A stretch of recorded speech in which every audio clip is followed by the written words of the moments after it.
Terajší predseda vlády a niektorí ministri sa neustále pokúšajú podsúvať médiám a aj nám všetkým ostatným, teda verejnosti, že v súčasnej situácii existujú iba dve možnosti. Slovom dve. A výkričník za slovom dve možnosti. Buď s nimi bezvýhradne súhlasíme vo všetkom, alebo druhá možnosť, ak s nimi nesúhlasíme, tak sme rovno prívržene z LSNS, alebo si želáme návrat Smeru. A nie len, že máme odopretú možnosť zhromažďovať sa, ale už druhý týždeň nás vláda ako celú verejnosť zastrašuje informáciami o nasadení silových zložiek aj rôznymi inými polopravdami a dezinformáciami. Snaží sa vzbudiť dojem, že verejný prejav nesúhlasu s konaním súčasnej vlády pri riešení novej infekcie je akýmsi protištátnym či dokonca protizákonným prejavom, za ktorý budú nasledovať sankcie, šikana, reštrikcie a tresty. Chcem preto v tejto situácii vysloviť moje pocity a závery môjho premýšľania. Cítim sa dostatočne slobodný na to, aby som túto toxickú a vnútenú dichotómiu odmietol. Aby som odmietol túto križovatku, na ktorú sme postavení. Buď budete s nami súhlasiť a ak s nami nesúhlasíte, tak chcete naspäť zlodejov, fašistov, mafiu a podobne. Odmietam túto dichotómiu. Odmietam túto šikanu a odmietam túto manipuláciu s našimi životmi a s našou možnosťou. Ak chceme nesúhlasiť s konaním súčasnej vlády v ostatných 8 mesiacoch, máme aj inú možnosť. Existuje aj tretia možnosť. Nenechám sa zatlačiť do kuta. Existuje aj iná možnosť.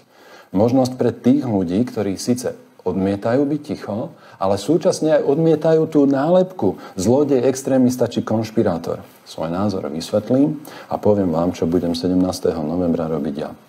Mimochodom, tá veta, že kto protestuje proti vláde, si želá návrat mafiánov a zlodejov, je neuveriteľne šikovná, manipulatívna ekvilibristika, pretože takto formulovaná veta vylučuje, aby človek, ktorý ju formuluje a opakuje, aby on sám bol mafiánom či zlodejom. Však, ak nesúhlasíte so mnou, tak chcete návrat zlodejov a mafiánov. Ergo, teda, ja nemôžem byť mafián a zlodej.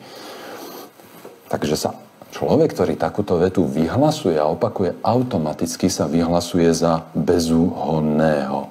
A to je tá ďalšia manipulácia, ktorú si možno neveľmi zatiaľ uvedomujeme, ale sme ticho a to znamená, že ju ako si nevedomky príjmame.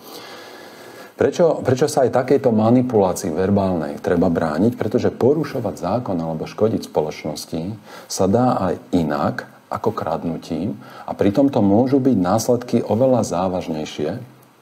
Napríklad šírenie paniky a vyhrážok, rozvrat medziľudských vzťahov, poškodenie verejného zdravia, zanedbanie poskytovania zdravotnej starostlivosti, poškodzovanie psychického zdravia je len zopár ilustrácií, ako sa dá škodiť mnohým ľuďom, aj celej krajine, aj bez toho, aby niekto krádol.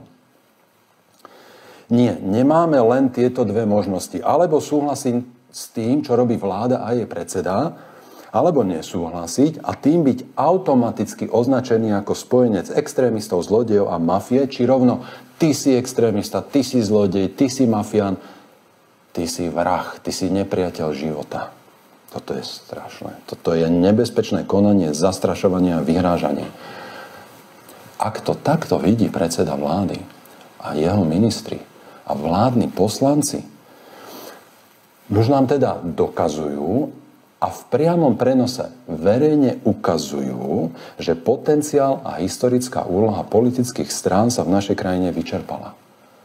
Ak sa tie politické strany medzi sebou navzájom hádajú, osočujú sa nielen na úrovni svojich predstaviteľov, ale ešte do toho zaťahujú aj svojich voličov, dokonca aj voličov, ktorí nevolia ich, ale volia niekoho iného. Alebo vôbec nevolia, ale sú to ľudia.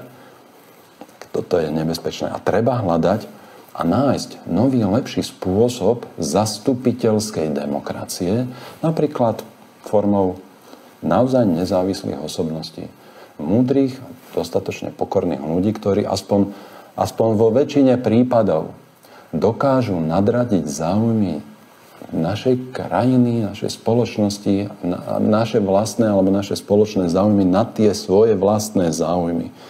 Pretože práve toto sa mnohé roky deje už úplne opačne. Už veľmi dlho.